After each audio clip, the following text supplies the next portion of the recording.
Matapos nilang talunin ang mga manlalaro, nakatagpo sila ng isang divine power plant na may hindi matukoy na ranggo, na nilikha rin ng mga manlalaro. Ang mga manlalarong may priest type na klase lamang ang makakapag-recharge nito gamit ang mana, habang ang ibang mage type na manlalaro ay hindi kayang gawin ito. Kapag ito ay ganap na fully charged, nakakapaglabas ito ng purifying energy sa loob ng 70 minuto. Nakasulat sa description na kailangang fully charge ito bawat isang oras. May personal na tala ang orihinal na lumikha ng power plant na ito, kung saan sinabi niya na ang Evolution Society ay dapat tiyaking mare-recharge ito kada 24 na oras, sa pamamagitan ng maayos na pag-schedule ng mga priest-type mage. Sinira ni Jisoo Yun ang divine power plant gamit ang kanyang sword/skill. Sinabi ni Jisoo Yun, siguro sa ngayon ay nawasak na nila ang mga divine chains, dahil sinira niya na ang pinanggagalingan ng enerhiya nito. Iminungkahi ni Songwoo na babalik muna sila at tingnan ito mismo. Pagbalik nila sa silid, napansin nilang ang mga kadena ay naging normal na lamang. Kaya muling sinubukan ni Jisoo Yun na putulin ang mga ito, at sa pagkakataong ito, madali nang naputol ang mga kadena kahit kaunting puwersa lamang ang ginamit.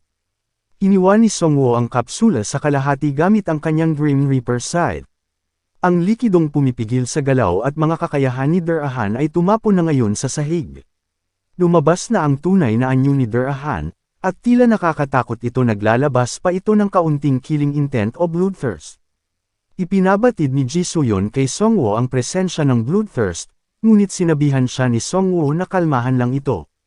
Naisip ni Songwoo na hindi niya gusto ang sistema, ngunit hindi pa siya kailanman niloko nito. Lumuhad si Derahan. Isang system message ang lumitaw. Ang field boss monster na si Derahan ay sumusumpa ng katapatan kay Songwoo. At isa na siyang bloodkin. Nanatiling nakaluhod si Derahan sa harap ni Songwoo at hinihintay ang kanyang unang utos. Isang panibagong notification ang lumitaw, na nagsasabing natapos na ni Songwoo ang exclusive quest na Cavalry of the Dead. Bilang gantimpala, isang espesyal na bloodkin ang ibinigay sa kanya. Kasabay nito, dumating ang isa pang pleton ng mga gwardya sa labas ng silid kung nasaan sila Songwoo, at handa na silang pumasok at lusubin ang loob. Malinaw na naririnig ni Songwoo ang kanilang mga yapak, kaya inisip niyang ito ang perpektong pagkakataon para subukan ang kakayahan ni Derahan. Inutusan niya ito na puksain ang mga kalaban. Pagkapasok ng mga gwardya sa madilim na silid, agad nilang napansin ang kakaibang tunog na papalapit. Sa gitna ng dilim, lumitaw si Derahan na nakasakay sa kanyang kabayo at ginamit ang kanyang eksklusibong skill na Death Dash. Habang nakikipaglaban, ina-unlock din ni Derahan ang isang napakalakas na synergy na kaya niyang gumalaw kahit wala ang kanyang ulo, at nagbibigay ng 100% sa kanyang chance na makaiwas sa mga critical hits. Immune siya sa kamatayan, pagkahimatay, at mga psychic type na sumpa. Mabilis niyang naalis ang mga bowman gamit ang kanyang sibat, at tinaga niya ang ilang manlalaro ng isang strike lamang. Yung mga natitirang players, tinadyakan niya ang mga ulo nila hanggang sa Maduraj. Sa loob lang ng ilang minuto, naubos ni Derahan ang buong squad, isang gawaing karaniwang boss monster lang ang nakakagawa. Namangha si Songwoo sa ipinakitang galing ni Derahan, at mas lalo siyang na-excite sa kung ano pa ang naghihintay sa susunod na palapag. Sumugod sila Songwoo sa panibagong palapag, ang Abyss Research and Specimen Center. Sinabi ni Jisoo Yun, baka undead-type research materials at monsters ang laman ng floor na ito. Sa loob ng silid, nakakita sila ng mga specimen na matagal nang patay, at ngayon naging mga skeleton warrior. Kasama rin doon sa loob ang Guardian Archmage Beastman, na tila nakakulong, at tinatawag niya ang Necromancer. Sinabi ni Songwoo, base sa pagkakaalam ko, hindi dapat nandito ang isang Guardian Archmage.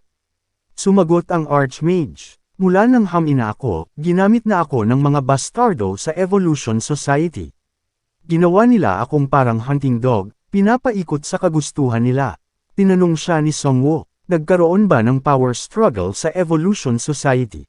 Sumagot ang Archmage, walang ganon. Para sa aming mga beastman, isang laro ng kaligtasan ang lahat. Mula nang hindi ako pumili ng card, ginawa na nila akong biktima. Nagtanong si Songwoo, pati ba yung mga teroristang aktibidad na sangkot kayo, bahagi rin ba yun ng survival nyo? Tinanong ng Guardian Archmage si Songwoo kung maniniwala ba ito kapag sinabi niya na lahat ng nangyari ay bahagi lamang ng mga quest na ibinigay ng system. Naging beastman sila dahil hindi sila pumili ng card mula sa system, at noong bumalik na ang kanyang katinuan, doon niya napagtanto na 10 tao na pala ang kanyang nakain. Para sa mga beastman, ang system mismo ang tunay na anyo ng pagkatakot, wala silang kapangyarihang labanan ito. Kahit pa ginagamit sila bilang mga kontrabida at itinutulak palagi sila sa masama, wala silang magawa kundi sumunod sa kagustuhan ng system, dahil kung lalabag sila, may kapalit ito na parusa. Napaisip si Songwoo, itinakda na nga ba talaga ang mga beastmen bilang kalaban ng mga human players mula pa sa simula. Tinanong niya ang Guardian Archmage kung siya ba mismo ang tumanggap ng mga quest na iyon. Tumango ang Archmage at inamin na tinanggap nila ang mga quest para lang makaligtas. Hindi siya humihingi ng kapatawaran, dahil alam niyang wala namang magbabago kahit anong paliwanag pa ang ibigay nila. Para sa kanila, sila lang ang mga kontrabidang itinakda ng system. Nakaramdam si Songwoo ng kaunting awa para sa isang nilalang na malinaw na naging biktima ng system. Muling nagsalita ang Guardian Archmage at nagtanong kung maaari ba siyang tumulong kay Songwoo na pabagsakin ang pinuno ng Evolution Society. Inamin niyang nakakahiyaman, pero ginamit lamang sila ni Dr. Yu. Ginawa silang mga kasangkapan, mga tools, habang nagkukunwaring tinutulungan di umano sila ng mga siyentipiko. Sa katotohanan, ginawa silang mga test subject, mga panlabas na eksperimento, mga daga sa laboratorio. May ilan sa mga beastmen na hindi naman naging mamamatay tao, ang nais lang nila ay maging tao, kaya nakipag-cooperate sila sa mga scientist. Pero sa huli, hindi nila kinaya ang sakit, hirap, at pang-aabuso kaya nagrebelde sila. At doon nagsimula ang pagiging mga alipin nila. Tinanong ni Songwoo ang Archmage kung nasaan si Dr. Yu. Sinabi ng Archmage na si Dr. Yu ay nasa underground floor number 8, sa isang nakatagong silid, at malamang ay kasalukuyan ng naghahanda upang harapin si Songwoo. Tinanong ni Songwoo kung ang ibig bang sabihin ng paghahanda ng doktor ay isang uri ng experimental kay Mira. Sumagot ang Archmage na hindi lang iyon, dahil si Dr. Yu ay nag-reserve ng isa pang bagay at pati na ang 2 absolute tribes, at malamang ay susubukang gumamit ng kapangyarihan mula sa isang kakaibang enerhiya. Nagbigay siya ng babala. Dapat makapunta agad si Songwoo sa ibaba bago matapos ito ni Dr. Yu, ngunit magiging mahirap iyon dahil mula floor 6 hanggang 8 ay isang restricted area na at hindi madaling pasukin. Nagtanong si Songwoo kung may mas madaling daan pababa. Kinumpirma ng Archmage na mayroon ngang shortcut ngunit may kondisyon.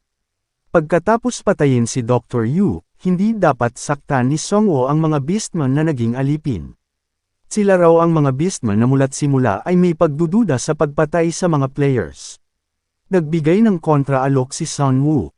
Inihiling niya na mangako ang Archmage na mamumuhay na sila ng tahimik. At hindi nasusunod sa mga utos ng system. Sumang-ayon ang Archmage at nangakong kung sakaling lumabag sila, mamamatay sila sa mismong kamay ng Necromancer. Matapos ang kasunduan, ipinaalam ng Archmage kay Songwoo ang tungkol sa isang lihim na pader. Kapag nabutas ito ni Songwoo, matatagpuan nila ang isang elevator passage, ang tanging direktang ruta patungong ika-8 underground floor. Habang papalabas na si Songwoo, nagbabala ang Archmage. Walang nakakaalam kung kaninong nilalang naglilingkod si Dr. Yu, ngunit isa itong makapangyarihang masamang nilalang. Mag-ingat ka, sumagot si Songwoo. Wala na yang halaga, iniisip ko na rin ang posibilidad na harapin ang mga absolute tribes, pati na ang creator mismo. Kaya ang mga bagay na iyon ay hindi dapat pangambahan. Pinutis ni Songwoo ang pader at natagpuan ang elevator passage. Kasama sina Ji Soyeon at Raiti, bumaba sila sa lagusan. Sa pagbaba nila, isang ruta lang ang nakita nila sa unahan, at ramdam nilang umiinit ang paligid. Bigla, napansin ni Ji Soyeon na umiinit ang temperatura ng sobrang bilis at parang may malapit nang dumating. At doon, isang dambuhalang bugzo ng apoy ang biglaang sasalpok sa direksyon nila. Mabilis na tinawag ni Songwoo ang alpha male wyvern para harangin ang apoy. Inutusan niya si Ji Soyeon na agad lumabas, dahil si Songwoo ay immune na sa apoy. Kung pagsasamahin niya ang kanyang Dragon Hunter title, at ang Shadow King's robe, at ang Drake Leather, makakamit niya ang kabuoang fire immunity na 70%. Isang warning notification ang lumitaw, na nagbibigay babala kay Songwoo na paparating na ang underground rage. Napagtanto ni Songwoo na hindi niya kakayanin ang init ng matagal, na mas matindi pa ito kaysa sa hellfire na naranasan niya noon. Agad, hinugot ni Songwoo mula sa kanyang inventaryo ang hellfire armor. Isa itong espesyal na uri ng bound armor na nagpapataas ng defense power ng 50%, nagbibigay ng 100% fire immunity, at nagpapalakas ng flame damage ng 20%. Automatikong umaangkop ang sukat nito kapag sinuot, at kapag nabind na, hindi na maaaring tanggalin. Muling nag-prompt ang system, nagtatanong kung nais ba niyang isuot ito, dahil permanente na itong ikakabit sa kanyang katawan. Kapag hindi ginagamit, ito ay may tatago sa glyph sa kanyang palso. Walang pag-aalinlangan, agad itong sinuot ni Songwoo bago siya lamunin ng apoy. Samantala, sina Raiti at Ji So-yeon ay halos abutan sa labas ng saklaw ng apoy. Punong-puno ng naglalagablab na apoy ang buong pasilyo, isang lugar na umaapaw sa matinding init. Isang bagong notification ang lumitaw. Ipinapalam na nalampasan na ni Songwoo ang 150% flame immunity, kaya't nakuha niya ang Salamander Aura. Ang epekto nito ay, lahat ng direct attacks ni Songwoo ay magkakaroon ng burn effect, at tuwing tatamaan siya ng flame attack, makakabawi siya ng 1% ng kanyang health points. Napatanong si Songwoo sa sarili kung ito ba ay isang patibong. Sinabi niyang kung ito lang ang lahat ng inihanda ng kalaban, tapos na ang laban para sa kanila. Pagkaraan ng ilang sandali, humupa ang apoy, at nagpatuloy sa paglakad si Songwoo, bagamat sobrang init pa rin ang daanan. Kapag tuluyang nawala ang init, makakasunod na si Ji So-yeon. Kasabay nito, iniulat ng Death Knight kay Songwoo na nakikita na niya ang dulo ng pasilyo. Ngunit, may isang halimaw na nagpapalabas ng apoy ang nakaharang sa kanilang daan. Pinaghinalaan ni Songwoo na ito ang may kagagawan ng mga naunang hellfire attacks. At dahil ito lang ang tanging daan pasulong, wala silang ibang pagpipilian kundi puksain ito. Nang masiguro ang lahat, inutusan ni Songwoo si Death Knight na wasakin ang halimaw. Muling lumitaw ang isang notification. Na-eliminate ninyo ang isang unknown being. Ngunit dahil dito, naipon ninyo ang puot ng isa pang hindi kilalang nilalang. Sa halip na makakuha ng ginto, galit ang natanggap ni Songwoo. Dagdag pa rito, ang nilalang na ito ay hindi kabilang sa alinmang anghel o demonyong faction. Marahil ito ang nilalang na pinaglilingkuran ni Dr. Yu. Kasabay nito, nagbigay ng babala si Death Knight kay Songwoo na may isang pintuan sa unahan. Paglapit nila rito, kusang bumukas ang pinto. Isang maliit na bata ang lumabas at sinalubong sila, sinabing maligayang pagdating sa isang espesyal na organisasyon sa ilalim ng Korean Ministry of Public Administration and Security, ang Strange Phenomenon Response Center. Agad na nagtanong si Songwoo kung sino talaga ang bata. Sumagot ang bata na siya ang magiging gabay nila. Napangisi si Songwoo, pinaghihinala ang gusto silang manipulahin, at inakusahan ng bata na sinusubukang lokohin sila. Sa hindi inaasahang kilos, inalok ni Death Knight ng lalipap ang bata. Ngunit giit ng bata, hindi ito manipulasyon, kundi isang pag-uusap lamang. Sinusubukan lang nilang kumbansihin muli si Songwoo sa pamamagitan ng pagpapadala ng isang bata. Dahil masyado siyang malakas para harapin ng direkta. Gayunpaman, nanatiling nagdududa si Songwoo. Malakas ang hinala niyang ang batang ito ay isa lamang sa mga clone ni Dr. Yu. Habang nagpapatuloy ang pag-uusap, iniutos ng bata na sundan siya ni Songwoo. Tinanong ni Songwoo ang tungkol sa ahensyang binanggit ng bata kanina kung sino ang namumuno sa Korea. Ipinaliwanag ng bata na bahagi sila ng Strange Phenomenon Response Center ng gobyerno. Matagal na raw na ipagpalagay ng gobyerno na may isang hindi kilalang puwersa ang maaaring makialam sa Earth at tangkaing kunin ito. Lalong nagalit si Songwoo nang malamang may babalang senyales na pala noon pa man.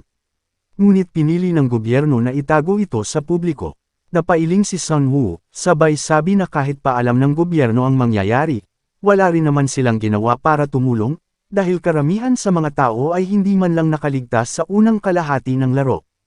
Sumagot ang bata na nagbabala na raw ang kanilang mga mananaliksik, ngunit tumanggi ang mga matataas na opisyal sa ministeryo na paniwalaan ito.